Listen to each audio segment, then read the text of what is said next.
Well, hello, ladies. From the bottom of my heart, it brings me so much joy to be with you here tonight. I know that your schedules are pretty crazy and busy, and it really means a lot that you're here supporting us. I think what I want to do is tell you a story about a woman that I know. I think you'd like her. She's a brilliant, talented sales executive.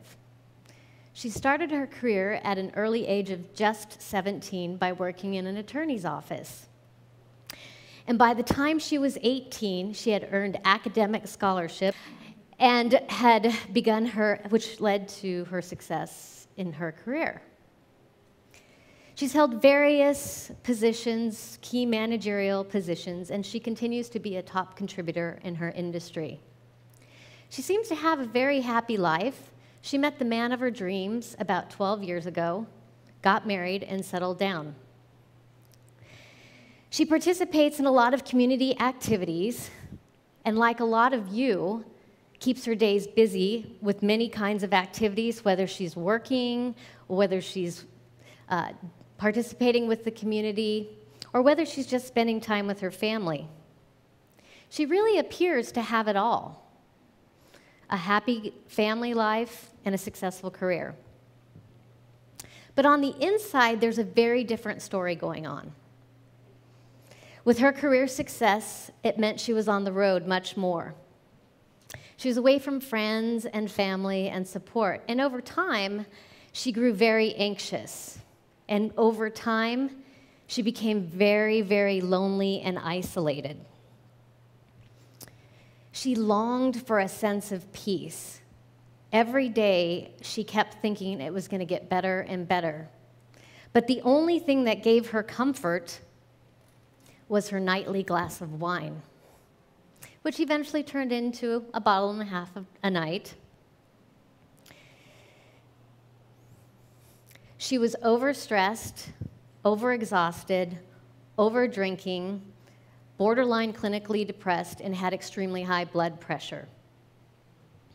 That woman was me, and that was 2.5 years ago. And what I want to share with you is what my journey's been from that time to this date. And I wonder if any of you recognize yourself in my story, or is your life so busy that you don't even know how out of whack it is? What I want to tell you today is that there is hope. You can have it all. You can have a successful career. You can have a happy family life. You can have happiness, and you can experience joy. Maybe you've tried before. Maybe you've tried to get off that merry-go-round of life, 2 steps forward, 1 step backwards. But what I want to do tonight is share with you 3 secrets to taking charge of your life, paying attention, and waking up. It was September of 2010, and I had just failed once again miserably at making healthy choices for myself. I had successfully stopped drinking for 4 months. I had lost a few pounds, but it was holiday season, and I had to go to client holiday parties. So I found myself once again over-drinking and overeating. But then the day came that changed my life. I was listening to a lecture by Debbie Ford, and although her story of transformation is amazing, one little thing that she asked changed it all for me. She asked, "What is your vision for your life?" And I thought to myself, oh, Debbie, you have no clue. I get up every day at 5:45 in the morning, jump in the shower, make lunches, get in the car, sit in an hour's worth of traffic, get into work, run from one meeting to the next meeting, leave by 6 o'clock, stop at the store, make sure I know what we're having for dinner, then head to the latest community event meeting, back in time by 8 or 8:30 to finish the proposal that was due 2 days ago. But then she asked that question again. What is your vision for your life? And it was like she reached through the MP3 and slapped me in the face. And I realized at that moment two very important things. Number one, it was my life and my vision. It was up to me to create it.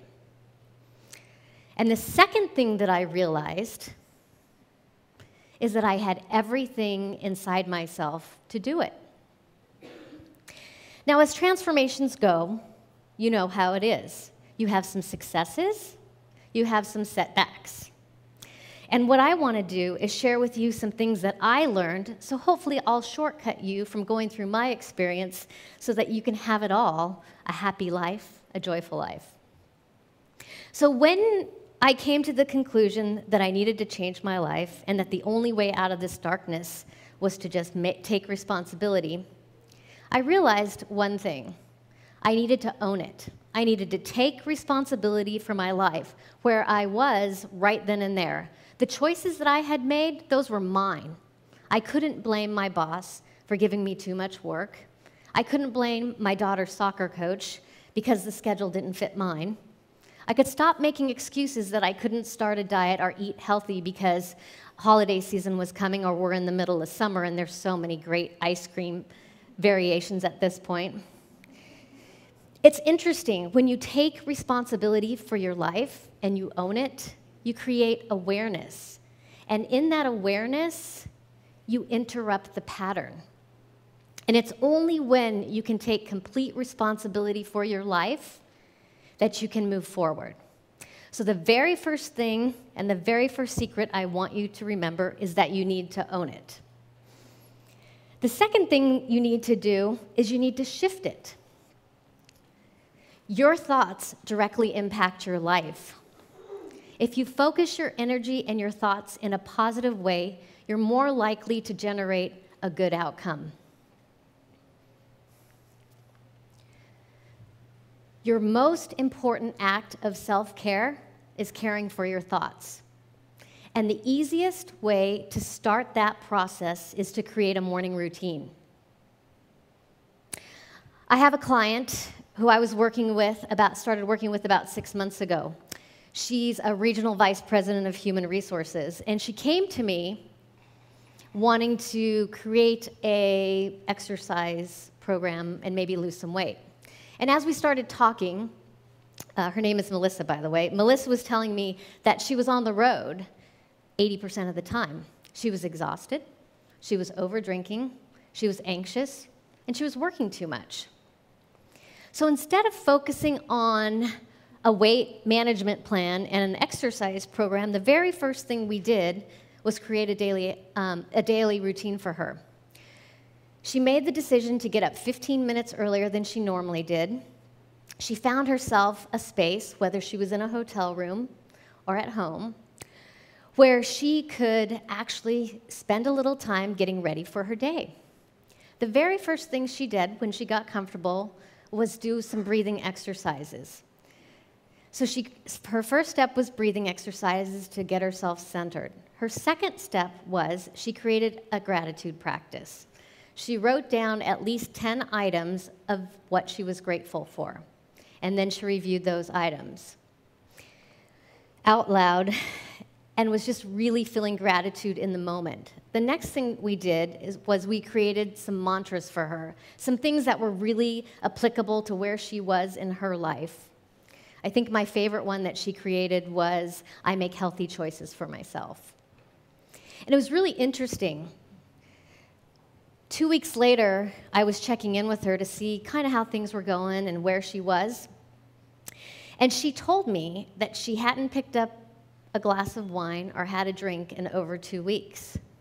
And she found that what worked for her was being able to kind of set her day. She also surprised herself by taking some spontaneous walks without having an exercise program, and that she was making these healthy choices. So we didn't focus on breaking bad habits. We didn't focus on overcoming disempowering beliefs. What we focused on was creating positive intentions and creating this daily routine. Today, she's on the road to a very happy life. She's created a vision for her life that she's implementing. So not only do you need to own it, you need to shift it. And the last thing you need to do is integrate it. Now, integration comes over time, just like change does. It takes a daily practice. How you live your day is how you live your life. I have another client who I've known for years, and we started working together about a year ago. She's a CIO, a Chief Information Officer, and she's responsible for the strategic direction of her organization. And she told me when we started working together about a year ago that she had high blood pressure and these migraine headaches. And one of the things she hated the most about her job were board meetings. I don't know if anybody can relate to that. So every time she'd go into a board meeting, she felt like she had to do all this backroom politics. She kind of had to set it up and make sure this guy over here was going to buy into her presentation and this person over here. And it really wasn't her being authentic in herself. So what we did is she started with a simple daily practice. She started incorporating some other things in her life. We worked on creating intentions. And by intentions, I mean visualizing a situation, deciding what it's going to look like, and really focusing on a positive outcome. She called me last week, and she told me she had a completely different experience at her July board meeting. She said she actually enjoyed it, which was kind of funny to me, since she had called the last board meeting the Shark Tank. She said it was very different. It was like she was watching a movie and people in the movie.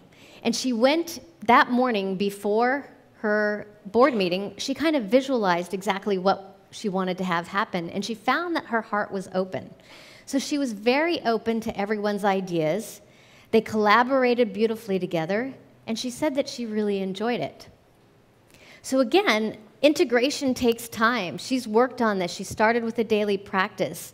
But she's able now to kind of have a different view of life and a more positive view. She's able to be more authentic in her body and to really bring that into her work at this point. So I think it's important to really understand those three things. If you really want to have it all, you need to own it where you are right now. You need to shift it. And most importantly, you need to integrate it into your daily life. I'm not that same woman that I was 2.5 years ago. I'm still a type A, sometimes a type B+. But my life is very different. By creating a morning practice and a spiritual practice, what I've done is I've reprioritized my life by creating my vision, by understanding what it is that is important to me, and by creating positive intentions around it. So let me close by asking you a question. Do you really want to have it all? Are you really ready to take responsibility for your life? What are you waiting for? If not now, then when? Thank you. Thank you.